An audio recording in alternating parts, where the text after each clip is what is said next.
வாழ்க வாழ் வளமுடன். வாழ்க வையகம், வாழ்க வையகம், வாழ்க வளமுடன். குரு வாழ்க, குருவே துணை. அருமையான ஒரு பஞ்சேந்திரிய தவத்தை வழிநடத்திய ஓணாமா அவர்களும் அவர் தம் அன்பு குடும்பமும் வாழ்க வளமுடன். இந்த நல்வாய்ப்பினை நல்கிய ஸ்கை நோர்வே மனவளக்கலை மன்றத்திற்கும் இங்கே வருகை புரிந்திருக்கும் அனைத்து சங்க பெருமக்களுக்கும் பணிவான வணக்கங்களையும் வாழ்க வளமுடன் என்ற வாழ்த்துக்களையும் கூறிக்கொள்கிறேன். அத்தந்தை அவர்கள் சுக்குமமாக நிறைந்து இன்றைய நிகழ்வினை சிறப்பித்து தருவார்கள். வாழ்க வளமுடன்.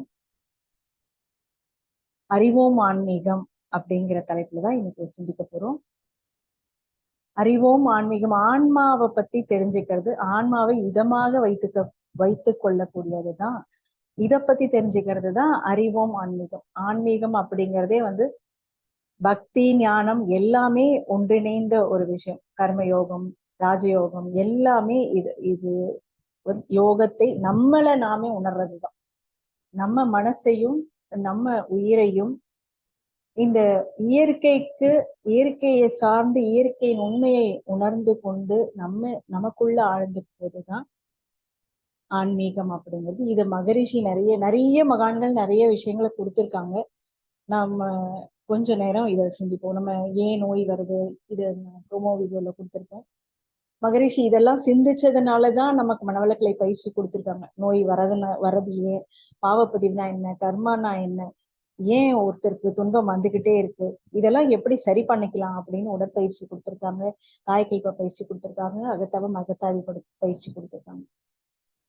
இதுல இருந்து விடுதலை பெறணும் அப்படின்னா இந்த வழிமுறைகளை நம்மளுடைய வாழ்க்கை முறைகளை திருத்தி வாழ்ந்துக்கிறதுக்கான ஒரு பயிற்சி முறைகளை கொடுத்திருக்காங்க. ஒரு பாடலோட பார்க்கலாம். அந்த மகரிஷி கொடுத்த நான் அடங்க, அந்த பேரின்ப ஊற்று அப்படின்ற தலைப்புல ஞான களஞ்சியம்ல உள்ள பாட்டு. உண்மை நிலை மறந்து உணர்வு தன் முனைப்பாகி எண்ணம் தான் தனதென்று இறுகி குறுகி நின்று மண்ணை பொன்னை மென்மேலும் மாறி மாறி நினைந்து கண்ணும் கருத்தும் தீய கர்மம் புகாமல் என்னுள் இன்ப ஊற்றாய் நிறைந்த இறைவா, எங்கும் இன்ப ஊற்றாய் நிறைந்த இறைவா, இறைவா. அன்பும் கருணையுமாய் அனைத்து உயிர்களோடும் இன்ப ஊற்றாய் அறிவாய் இயங்கும் பராபரமே. அன்பும் கருணையுமாய் அனைத்து உயிர்களோடும் இன்ப ஊற்றாய் அறிவாய் இயங்கும் பராபரமே. இன்ப ஊற்றாய் நிறைந்த இறைவா, எங்கும் இன்ப ஊற்றாய் நிறைந்த இறைவா, இறைவா.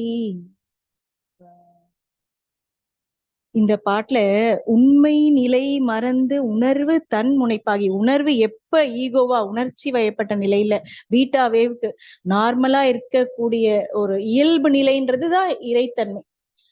ஆனா நம்ம இயல்பு நிலைக்கு மாறி ஈகோ தன்முனைப்பு தானும் தனது அப்படிங்கிற அதிகாரப்பற்றும் பொருள் பற்றும் எப்ப நாம வச்சிருக்கோமோ அப்ப நம்ம கிட்ட தீய கர்மம் அப்படிங்கிறது புகுந்துருது. இந்த தீய கர்மம் அப்படிங்கிறது புகாமல் இருக்கிறதுக்கு தான் அன்பும் கருணையும் அனைத்து உயிர்கள்கிட்டையும் இருக்கு அப்படிங்கிறத உணர சொல்றாங்க மகரிஷி.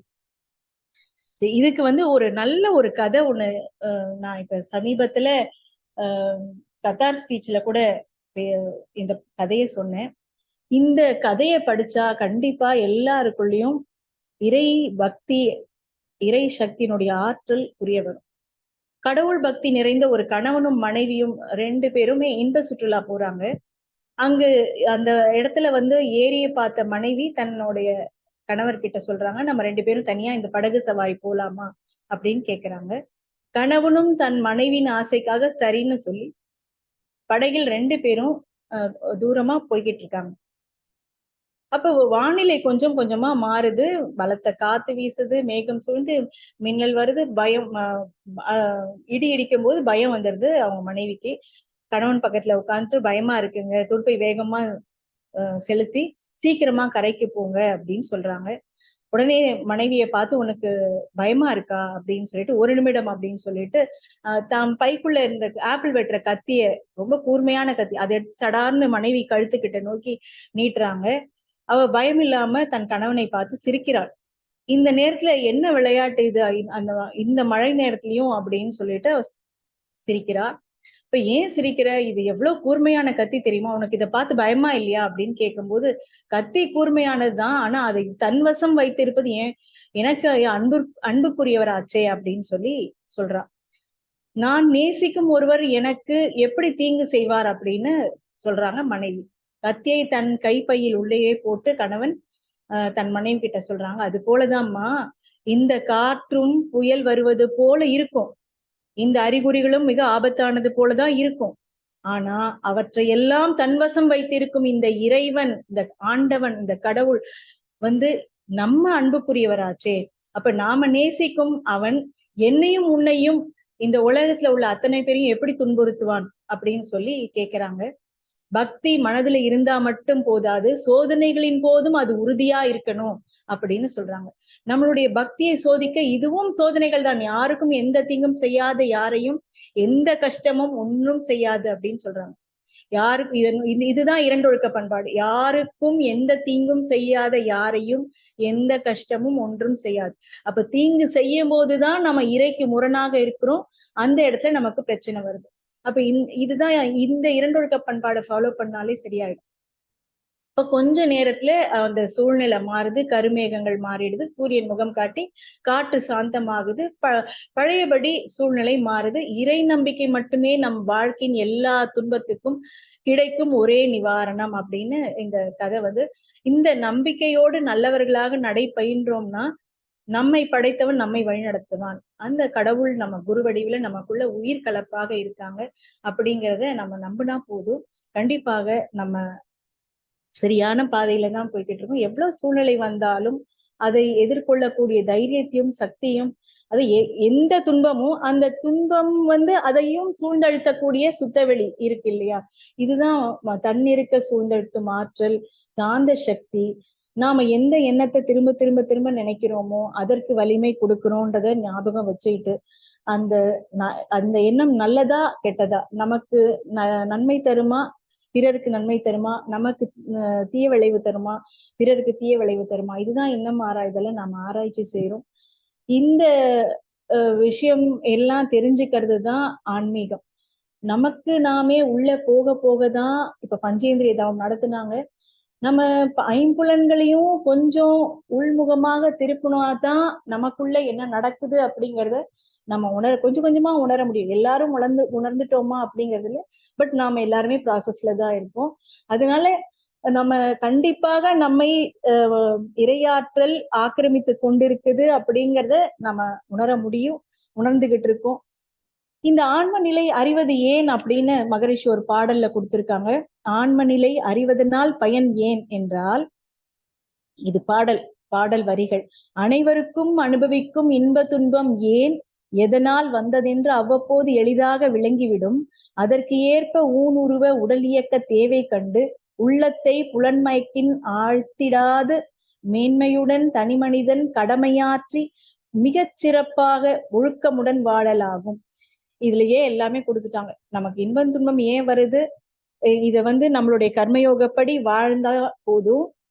புலன் மயக்கத்துல இருந்து விடுபட்டு எல்லாத்தையும் மகரிஷி அளவு முறைன்னு கொடுத்திருக்காங்க. அது இந்த 5 அப்படிங்கிறது அடக்கமாக இருந்தாலும் அதுல எண்ணம் அப்படிங்கிறதும் முக்கியமான கடைசியாக, அதாவது உணவு, உழைப்பு, உறக்கம், பாலுறவு, எண்ணம், இந்த 5 அளவு முறைன்றது எல்லா 360 ஆங்கிள் யோசிச்சு பார்த்தா இந்த சூழ்நிலை, இந்த உலக உறவுகள், நட்புறவுகள் எல்லாவற்றிலும் நமக்கு வந்து ஒரு துறவு அப்படிங்கிறது வந்துடும். துறவுன்றது அளவு முறை. இது எதுலயும் வந்து ஒரு டிட்டாச்ட் அட்டாச்மெண்டா நம்மளால இருக்க முடியும். அந்த ஒரு வைராக்கியத்தை இந்த ஆன்மீகம் நமக்கு கொடுக்குது, நமக்கு இந்த அறிவு கொடுக்குது. சுத்தவெளிதான் அறிவே தெய்வம் அப்படின்னு மகரிஷி சொல்லியிருக்காங்க. சுத்தவெளியே தான் எல்லாமாகவும் எந்த இடத்துலயும் நீக்கமர நிறைஞ்சிருக்கக்கூடியது இந்த சுத்தவெளி.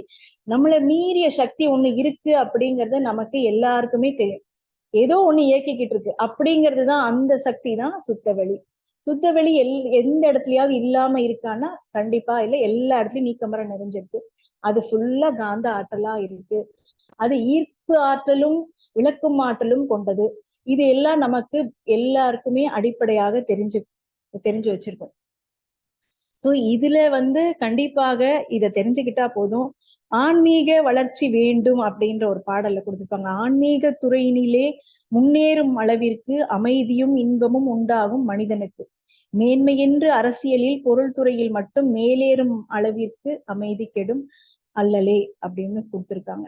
நமக்கு எப்ப நமக்கு ஒரு அமைதி வேணும் அப்படின்னு நினைக்கும் போது கண்டிப்பாக மனிதன் அந்த கர்மயோகம், இன்சொற்கள், அன்பும் கருணையும், ஒத்துமுதியமா வாழறது, விட்டு கொடுத்து வாழ்றது, தன்னடக்கத்தோட பணிவோட வாழ்றது, இது எல்லாமே ஒரு ஆன்மீக வளர்ச்சி வேணும்னா இது எல்லாமே நமக்குள்ள பிரபஞ்சத்தோட நம்ம தவத்துல மனாலீச்சுல குறைய குறைய குறைய நம்மளுடைய எல்லா வளர்ச்சியும் வருவதை நம்ம கண்கூடா பார்க்க முடியும்.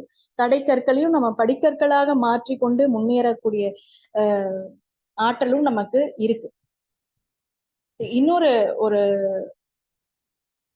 இது எல்லாமே ஆன்மீக வாழ்வு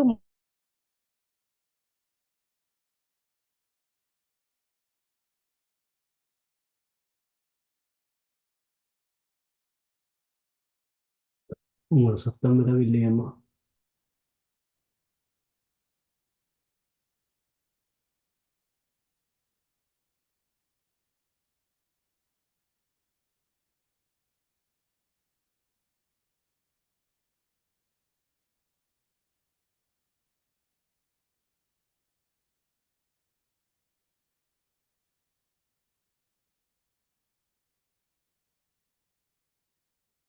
வளமுடன் கொஞ்சம் சிக்னல் டிராப் ஆயிடுச்சு.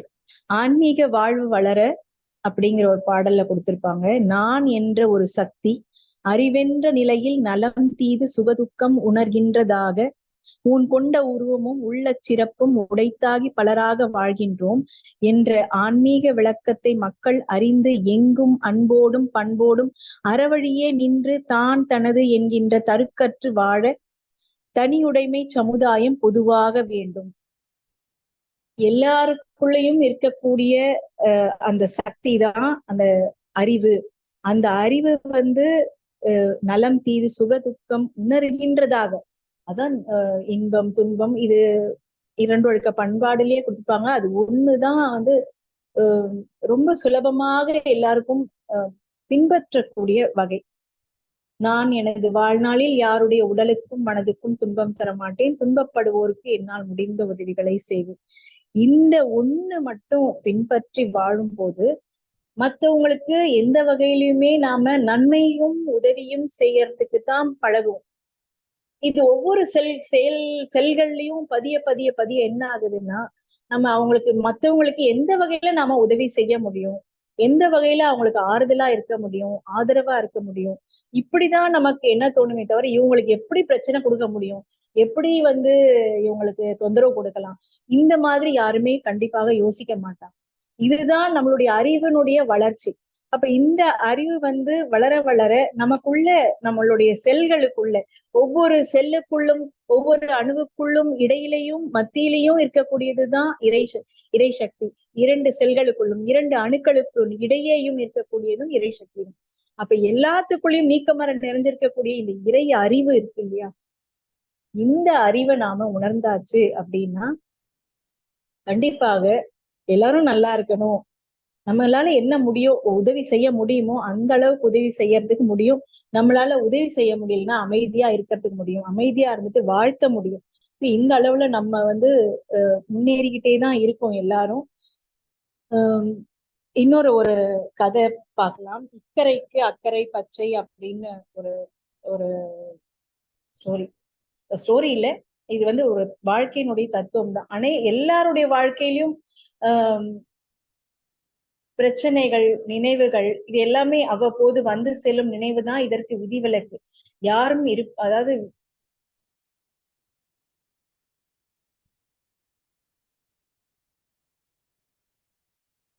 எல்லாருக்கும் பிரச்சனை இல்லாத வாழ்க்கை இல்லை.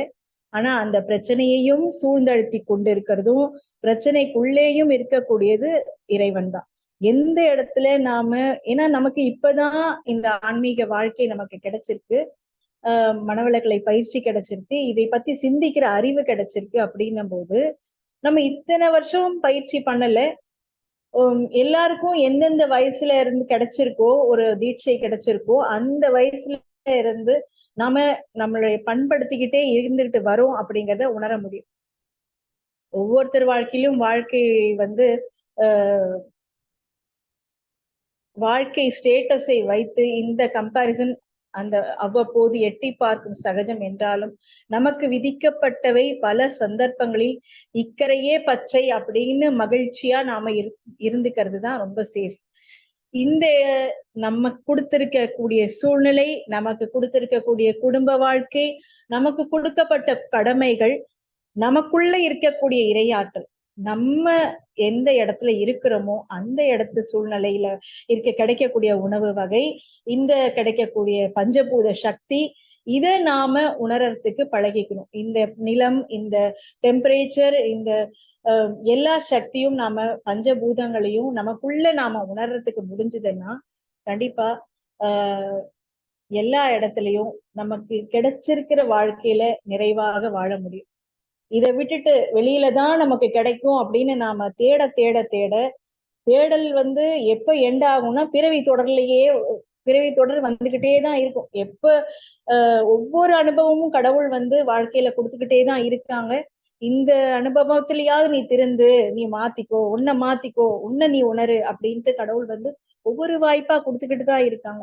ஆனா எனக்கு இதை விட இது பெஸ்டா கிடைக்கணும், அதை விட அதுக்கு பெஸ்டா கிடைக்கணும், இந்த கார் இருந்தா இதை விட எனக்கு BMW கிடைக்கணும், ஆடி கிடைக்கும், இந்த மாதிரி அந்த அப்டேட்டட் வெர்ஷனுக்கு தகுந்த மாதிரி பொருட்கள்லையும் பணத்திலையும் தான் தேடல் அதிகமா இருக்கே தவிர நம்மளுடைய அறிவு இதற்குள்ள தேடல் வரமாட்டேங்குது. ஏன்னா வெளிப்புறமாகவே தான் மனிதர்கள் அந்த நோக்கிலேயே தான் பார்த்துக்கிட்டு இருக்காங்க. அப்ப உள்முகமா பார்க்கும்போதுதான் வெளியில மட்டும் சுத்தம் பண்ணா போதுமா, நமக்குள்ள சுத்தம் பண்ண வேண்டாமா? அதுக்குதான் நமக்கு தியானம், தற்சோதனை பயிற்சி இதெல்லாம் நம்ம கண்டுபிடிச்சா, நம்ம ஆராய்ச்சி பண்ண நமக்கு தவம் செய்ய செய்ய நமக்குள்ள இருக்கக்கூடிய எத்தனை குப்பைகள் இருக்கு, எத்தனை தூசு இருக்கு, எவ்வளவு ஒட்டடை இருக்கு அப்படின்றது தெரியும். அதனுடைய தாக்கம் தான் வெளியில வார்த்தைகள் நம்ம கிட்ட இருந்து நிறைய தப்பான வார்த்தைகள், களங்கம் இருக்கு அப்படிங்கிறது வார்த்தை வழியாக தெரிய, நம்மளுடைய செயல்முறைகள்ல தெரிய வரும். அப்ப களங்கம் அப்படிங்கிறது எப்படி ஒரு ஒரு நான் நிறைய இடத்துல சொல்லியிருக்கேன், ஒரு கெட்டுப்போன பொருள்ல இருந்து எப்படி ஒரு துர்நாற்றமாக வீசுதோ அந்த மாதிரி நமக்குள்ள எவ்வளவு களங்கங்கள் இருக்கோ அவ்வளவும் பார்வை மூலமாகவும் நம்மளுடைய ஐம்புலன்கள் வழியாகவும் செயல்முறைகள்லையும் அந்த அலை இயக்கம் தவறான வழிகள்ல தான் செலவாகுது. அதை நம்ம பார்க்க முடியுது. அப்ப நம்ம கிட்ட செயல் திருத்தம் வந்தா மட்டும்தான் நமக்குள்ள இருக்கக்கூடிய இறையாற்றலை நம்ம கவனிக்க முடியும். ஸோ இது கண்டிப்பா நமக்கு இந்த இடத்துல நமக்குள்ள இருக்கக்கூடிய இறைவனை நாம பார்க்கறதுக்கு அகநோக்கு பார்வையாக இருந்தா மட்டும்தான் நமக்கு கிடைக்கும். ஒருவேளை இந்த சிந்தனை வயதின் காரணமா கூட நமக்கு வரும். ஆனா சில நேரத்துல ஒரு சிலது கிடைக்கல, எனக்கு இது கிடைக்கல அப்படின்னா கடவுள் ஏதோ தடுக்கிறாங்கன்னா அது அது நம்மளுடைய நன்மைக்காக அப்படிங்கிறது புரிஞ்சுக்கிட்டு உணர்ந்துக்கிட்டு அந்த இடத்த விட்டுட்டு நகர்ந்து அடுத்த வேலைக்கு நம்ம மூவ் ஆகிட்டே இருக்கணும். பல அக்கறை பச்சைகளுக்கு கனவு காணலாம், ஆனால் கனவுகள் மட்டுமே வாழ்க்கை இல்லை. நம் உளச்சூழலையும் புறச்சூழலையும் கட்டுக்குள் வைத்திருக்கும் கரையையே பச்சையாக காண்பது விவேகமானது அப்படின்னு சொல்றாங்க. இந்த வகையில நம்ம நிறைய ஆன்மீகத்தை, நம்ம பஞ்சபூத சக்தி நவகிரகங்களையும் நம்மளால வசப்படுத்திக்கிறதுக்கு நமக்கு தவமுறைகள் இருக்கு. இந்த தவமுறைகளை நாம பின்பற்றி கண்டிப்பாக வாழும்போது நம்ம வாழ்க்கையில மேன்மை நிலை வந்துகிட்டு இருக்கிறத அனுபவபூர்வமா உணர முடியும். மனிதருடைய உயர்வும் தாழ்வும் அவனுடைய பண்பையும் பண்பின்மையையும் பொறுத்ததுதான். நம்மளுடைய அறிவாட்சி தரம் அப்படிங்கிறது எப்ப அடுத்தடுத்த ஸ்டேஜ்ல நம்ம ஒவ்வொரு ஸ்டெப்பா முன்னேறோம் அப்படின்னா நம்ம கிட்ட இருக்கக்கூடிய களங்கங்கள் துன்பமாக விலகிறத கவனிக்க முடியும். நம்ம நோய் விலகிறத நம்மளால உணர முடியும். நம்ம உடற்பயிற்சி பாவப்பதிவுகள் நீக்கிறத உணர முடியும். நம்மளுடைய தவப்பயிற்சிகள் நம்மளுடைய முன்னேற்றத்துக்கு அடுத்தடுத்து குரு நம்மளை வந்து கைட் பண்ணிட்டு அவங்களுடைய பாதலில நம்ம இந்த மாதிரி ஒரு சத்சங்கத்துல இணைப்புல இருக்கும்போது கண்டிப்பாக இதே சிந்தனை இறை சிந்தனையோட நம்மளால ஒரு நாள் முழுக்க தினமும் இந்த மாதிரி ஒரு சத்சங்கம் 1 மணி நேரம் கேட்கறதும் நம்மளுடைய பயிற்சிகள் பண்றதும் வந்து கண்டிப்பாக நம்மளை நல்வாழ்க்கைப்படுத்திட்டு இருக்கு. அப்ப மனிதன் உயர்வு தாழ்வு அவனுடைய பண்பையும் பண்பின்மையும் பொறுத்ததுனாலும் நம்மளுடைய மனதின் குறைநிலைகள் காரணமாகவே அந்த அழிவு அடைகிறான், தாழ்நிலைக்கு போகிறான். அப்ப அறிவின் வறுமை வந்து எப்படி போக முடியும் அப்படின்னா நம்மளை நாம திருத்திக்கணும்னு கொஞ்சம் நினைக்கணும். நம்மள நம்ம மாத்திக்கணும்னு நம்ம நினைச்சாலே போதும். திருத்திக்கணும்னு மத்தவங்களை திருத்துறது இல்லை, மத்தவங்களை திருத்தணும் அப்படின்னு நம்ம நினைச்சோம்னா நமக்கு அந்த வருத்தம் தான் வரும். ஸோ நம்ம எந்த வகையில எல்லாருக்கிட்டையும் ஒரு டிஸ்டன்ஸ் மெயின்டைன் பண்றது, ஃபுட்டுல டிஸ்டன்ஸ் இது போதும் அப்படின்னு நினைக்கிறது, நமக்கு கிடைச்ச வாழ்க்கையில ஒரு இன்பமா வாழறது, நமக்கு கிடைச்ச வாழ்க்கை துணைக்கும் நம்ம குழந்தைங்களுக்கும் உண்மையாக வாழறது, இறை சக்திக்கு உண்மையாக வாழறது, இந்த சமுதாயத்துக்கு உண்மையாக வாழறது, இதுதான் நாம வந்து சரியான வாழ்க்கை முறையாக இருக்கும். கர்மயோக வாழ்க்கை முறைதான் நம்மளை வந்து பாதுகாக்கும். இந்த தாயுமானவர் வந்து சொல்றாங்க, வஞ்சனையும் பொய்யும் உள்ளே வைத்து அழுக்காராய் ஊறும் நெஞ்சனுக்கும் உண்டோ நெறிதான் பராபரம். நம்ம இந்த மாதிரி வஞ்சனையும் இதெல்லாம் இருந்ததுன்னா அது பொறாமையா வாழ்க்கையில வந்து நிறைய நம்மளுடைய அறிவாட்சி தரத்தை வந்து மாத்திரும். அப்ப நம்ம ஒவ்வொரு நாளும் நம்ம நல்ல எண்ணங்கள் செதுக்கிக்கிட்டே இருக்காரு இறைவன். அப்ப அந்த செதுக்கும் போது சில நேரம் வலி இருக்கதான் செய்யும். அப்ப அந்த கணவன் மனைவி கதை மாதிரிதான் நம்மளை தாங்கிக்கிட்டு இருக்கக்கூடிய சூரியன், சுத்தவெளி, கோள்கள், பஞ்சபூதங்கள், இந்த பூமி அத்தனையும் தாங்கிக்கிட்டு இருக்கு. நல்லவங்களையும் தாங்கிட்டு இருக்கு, மத்தவங்களையும் தாங்கிட்டு தான் இருக்கு, எல்லா கழிவுகளையும் தாங்கிக்கிட்டு தான் இருக்கு. அந்த அளவுக்கு ஒரு பொறுமை நமக்கு வரணும். நமக்கு நல்லதுதான் நடக்குது, நடந்துகிட்டு இருக்கு, நம்ம மேன்மை அடைகிறோம், நம்ம சூழ்நிலை நல்லா இருக்கு அப்படிங்கிற நம்பிக்கை வேணும். பிறருக்கு கேடு செய்ய நினைப்பதும், உள்ளொன்று வைத்து புறமொன்று பேசுவதும், பொறாமை கொள்வதும் மனதின் குறுகிய நிலைகள், குறைநிலைகள். இத்தகைய கேடுகளை ஒதுக்கி தள்ளாதவன் இறைஞானம் பெறுவதற்கில்லை அப்படின்றது இந்த பராபர கண்ணியினுடைய பாடலுடைய பொருள். அப்ப இந்த பாட்டு வந்து நம்ம மகரிஷியுடைய பயிற்சிகள் நமக்கு எண்ணாத எண்ணமெல்லாம் எண்ணி எண்ணி ஏழை நெஞ்சும் புண்ணாக செய்ததினி போதும் பராபரமே அப்படின்னா, என்னுடைய இந்த துன்பம் எல்லாம் ஒரு ஸ்டேஜ்ல வந்து மோதும் போது கடவுளே எனக்கு வந்து வாழ்க்கை மாறணும், நான் என்னுடைய சூழ்நிலை மாறணும் அப்படின்னு ஒரு ஸ்டேஜ்ல முட்டி மோதி வந்துரும் இல்லையா, அப்ப ஒரு அனுபவம் கிடைக்குது இல்லை, அப்பதான் நமக்கு அந்த இறை தேடல் அப்படிங்கிறது. கடவுள்கிட்ட துன்பம் வரும்போதுதான் கடவுளை தேடுறோம். ஆனா இன்பமா இருக்கும்போது யாரும் கடவுளை தேடுறது இல்லை. அப்ப இன்பம் வரும்போதும் துன்பம் வரும்போது இன்பத்தின் அளவு மீறும் போதுதான் துன்பமாக மாறுது அப்படின்னு மகரிஷி கொடுத்திருப்பாங்க. அப்ப எந்த இடத்துல எல்லாம் நாம வந்து நல்ல நிறைய பணம் இருக்கு, ஆனா பணத்தை வச்சு நம்ம மத்தவங்களுக்கு நல்லது செய்யறோமா, இல்ல எனக்கு மட்டுமே எல்லாத்தையும் நான் வாங்கி அனுபவிக்கணும்னு நினைக்கிறேன், தண்ணி நிறைய கிடைக்குது அப்படின்னு தண்ணிய வந்து தாறுமாறா செலவு பண்றோமா அப்படின்னா அளவு முறை வேணும்ன்றதுக்கு தண்ணி இல்லாம கடவுள் வந்து உணர்த்துவாங்க, ஒரு அனுபவத்தை கொடுப்பாங்க. காற்று இப்ப ப்ரெஷர் குக் பண்றது, அடுத்தது காற்றை மாசுபடுத்துற புகை, பெட்ரோல், டீசல், இந்த மாதிரி. அடுத்தது நம்ம வந்து மூச்சு பயிற்சி எல்லாம் செய்யாம இருக்கிறது, நமக்குள்ள இருக்கக்கூடிய அந்த உயிர் ஆற்றலை எந்த அளவுக்கு உணர்றோமோ அந்த அளவுக்கு வெளியே உள்ள சூழ்நிலையும் நாம உணர்ந்துகிட்டோம் அப்படின்னா போதும். அப்ப காற்று இயல்பான ஒரு ஓட்டம்ல இருக்கக்கூடிய அதை வந்து நாம எந்த வகையிலும் அடக்க கூடாது. ரூம்ல ஏசி போட்டுட்டு காற்றை அடைக்கிறதும், குக்கர்ல மூடி வைக்கிறதும், இந்த மாதிரி காற்றுக்கு முரணான போது அது நுரையீரல்ல வந்து தாக்குது. இப்ப கொரோனா வந்ததுக்கு நிறைய காரணம் வந்து இதுவாக கூட இருக்கலாமோன்னு கூட சில நேரம் தோணுது. அப்போ காற்று இயல்புனால அது அந்த காலத்துல எல்லாம் மண் சட்டியில தான் வச்சாங்க, எல்லாம் ஓப்பன்லயே தான் வச்சு சமைச்சாங்க. அது வரைக்கும் யாருக்கும் எந்த துன்பமும் வந்ததில்லை. கொஞ்சம் இயற்கையை நம்ம சிந்திச்சு பார்த்தோம் அப்படின்னா நம்மளால அதை உணர முடியும். இயற்கையினுடைய நிலமா மண்ணுக்கு மண் அப்படிங்கிறது இந்த உடல். அப்ப இந்த உடலுக்கு எந்த எந்த உடலுக்கு நாம துன்பம் கொடுக்கிறோம், அப்ப அந்த உடல் துன்பம் நமக்கு வருது. நோய் வருதுன்னா அதை நம்ம அனலைஸ் பண்ணி பார்த்துக்கணும். ஏன் யாருக்கும் நம்ம துன்பம் கொடுத்திருக்கோம், அதனுடைய விளைவு நாம இன்னைக்கு அனுபவிக்கிறோம். ஓகே, இந்த விளைவு அப்படிங்கிறது கடவுள் இதை கொடுத்து நமக்கு ஒரு அனுபவத்தை கொடுத்து சரி பண்றாங்க அப்படிங்கிறத புரிஞ்சுக்கணும். அப்போ நிலம், நீர், நீருக்கு இந்த மாதிரி வேஸ்ட் பண்றது, வாஷ் பேஸ்ல தண்ணி விட்டுட்டு வேஸ்ட் பண்றது, மோட்டர்ல தண்ணி போட்டு வேஸ்ட் பண்றது, அதை மதிக்காம இருக்கிறது, நமக்குதான் வருதே இருக்கே அப்படின்னு அளவு மீறி நம்ம அந்த துன்பத்தை நாமளே வழியை திரும்ப வாங்கிக்கிற மாதிரி ஆயிடும். சோ அளவு எது கிடைக்குதோ, நமக்கு ஒரு உணவு கிடைக்குதுனாலும் வாங்கி நம்ம அளவு முறையோட சமைச்சு சாப்பிடும் போது அதுக்கு பிரச்சனை கிடையாது. ஆனா நமக்குதான் பணம் இருக்கு, நிறைய வாங்கி வேஸ்ட் பண்ணி தூக்கி குப்பையில போடுறது, வண்டு குடுக்க வைக்கிறது, இந்த மாதிரி எல்லாம் எந்த இடத்துல அளவு, ஒவ்வொரு விஷயமும் நமக்கு இருக்குன்னும் போது அந்த இடத்துல நம்ம அளவு மீறும். அப்ப அந்த அளவு மீறதுனாலதான் பிரச்சனையை நம்ம ஃபேஸ் பண்றோம். நிலம், நீர், நெருப்பு. நெருப்பு அப்படிங்கிறதே நமக்கு வந்து குண்டலினி சக்தி மூலமா நமக்குள்ள இருக்கக்கூடிய அந்த ரத்த ஓட்டம் வெப்ப சக்தியோட இருக்கு. அந்த டெம்பரேச்சரை நம்ம சரிசமமா வைக்கணும். அப்ப எந்த இடத்துல நம்ம முரண்படுறோம்னு கொஞ்சம் சிந்திச்சு பார்க்கணும். நம்மளுடைய உடல் தட்பவெப்பத்தோட இருக்கிற வரைக்கும் நமக்கு நார்மலா இருக்க முடியும். ரொம்ப குளிர்ச்சி அப்படின்னா நமக்கு வந்து குளிர் ஜுரம் மாதிரி வந்துடுது, இல்ல அதிகமான டெம்பரேச்சர்னா உஷ்ணம் அதிகமா இருக்கு. அப்ப நம்ம உடல்நிலைய நம்ம சரியாக வைத்திருக்கக்கூடிய அளவுக்கு நம்ம உணவு முறையிலையும் நம்ம சூழ்நிலைக்கும் ஒத்தும் உதவியுமாக வாழணும் அப்படிங்கிறத மட்டும் அண்டர்ஸ்டாண்ட் பண்ணிக்கணும்.